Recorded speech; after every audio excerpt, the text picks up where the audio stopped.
Feeling ko mapupunta sa bahay ko yung mga pagkain dyan. Anyway, mga kapuso, sizzling hot sarap ang ipapatikim namin ngayong Thursday morning. Mapapa-Regine, woo! Kayo ala Lola Tidora sa sizzling dishes na ibibida namin. Kaya sa mga mahilig sa chibugan, like me, siguradong matatakam kayo sa sarap nito. I-share sa atin yan ni Chef Angelo Santos ng Vogue Sizzling House. Good morning, Chef! Good morning. Okay, so lahat na makikita nyo ngayon sizzling talaga. What are we starting with? T-bone steak. Oo. Pansin ko parang iba yung nilulutuan mo. Oo, Hindi siya yung typical na sizzling plate, no? What's this? Yung ano siya, ginamit natin is takip ng kaldero. Takip ng kaldero. So it doesn't mean na kailangan yung bumili ng kung ano-ano pa. Takip ng kaldero lang okay na. Ayan. So, T-bone steak itong gagawin natin. Yeah. Wow! Anyway, para sa mga health conscious, pwede ba yan sa health conscious? Kasi ginamitan natin ng butter. Pwede naman. Hindi naman, wag lang yung siyang ganong mataba. Basta lean meat lean meat talaga lang, ang kailangan natin. Ang cute kasi talaga yung takip ng kalan.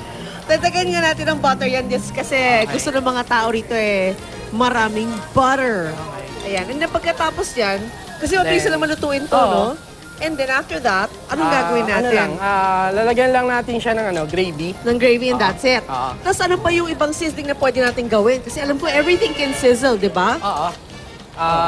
Pwede rin tayong mag-sizzling ng iba pa, yung pork chop, lempo, tapos tilapia, pwede rin. Tilapia! Seafood. O sige nga, mag-seafood nga tayo ngayon. Ayan. Aside from seafood, no, naka-prepare din tayo ng one of my favorites, yung tofu. Pwede rin palang i-sizzling yung tofu. Wow! So ano ang kailangan nating kumbaga ingredients para mas masarap ang tilapia nating sizzling tilapia? Ang usually pag tilapia, ang ginagawa ko, pinafry muna siya kasi para hindi siya balansa. Okay. Tapos yung ginamit nga natin is bukod dun sa hindi siya sizzling plate, pwede siyang gumamit ng takip ng kaldero. Kung halimbawa wala tayong sizzling plate sa bahay, pwede tayong gumamit ng takip ng kaldero. Tapos, basta yung... Kaldero and mismong ito. Ayun.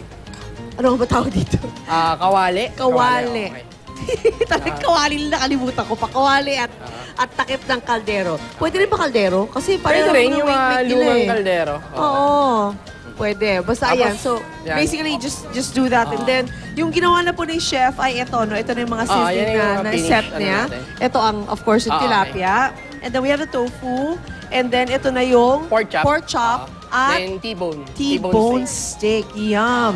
Pero alam nyo ba, hindi lang po mga savory food ang pwedeng i-sizzling. Pati po dessert pwedeng i-sizzling. At para dyan kasama natin si Chef Anton. Chef Anton. Ano isi-sizzle natin today? Well, today ang gagawin natin is brownies. Sizzling brownies naman tayo ngayon. Okay. Na may chocolate ganache, marshmallows, Okay. and ice cream. Alright. So basically, kung ako nasa taong bahay ako, gusto ko lang gawin to, bibili na lang din ako gagawa ng brownie. Pwede ako bumili ng brownie. Bumili na lang ng ready-made. Okay. Tapos, pour natin siya. Parang ang dami mong tsokolate na kanda. Yes. Dahil ba mahilig kami kumain dito? Ang kapal ng tsokolate mo. Okay. So you just put chocolate on. Put chocolate. Walang oil yan, walang butter or anything, ha? Okay. Yung butter ko nasa chocolate na. Okay. And then after that, put your ice cream. anong klaseng ice cream yan? Vanilla ice cream. Vanilla para mas yung flavor may enhance. Tapos we put our marshmallows. Wow!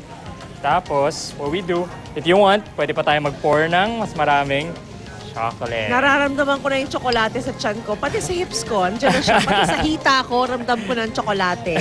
Okay, and then that's it. That's it. Ready to serve na. Oh, can you imagine? Ganyan nakabilis, oh. Sizzling, chocolate, brownies, ganache. Yes. Ganache. Correct. Ano naman to? Ito is actually apples with may cinnamon, meron siyang sugar, and crushed grahams. Tapos sizzling din siya. Another idea para sa inyong dessert para mamaya. Yan, tuwan-tuwa ang inyong mga anak niya. Pati ako tuwan-tuwa. Maraming salamat, Chef Anton. Thank you so much. Okay, mga kapuso, samantala, ito na po si Suzy.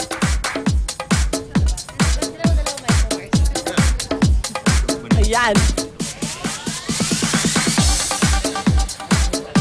There you go. Sige, Chef.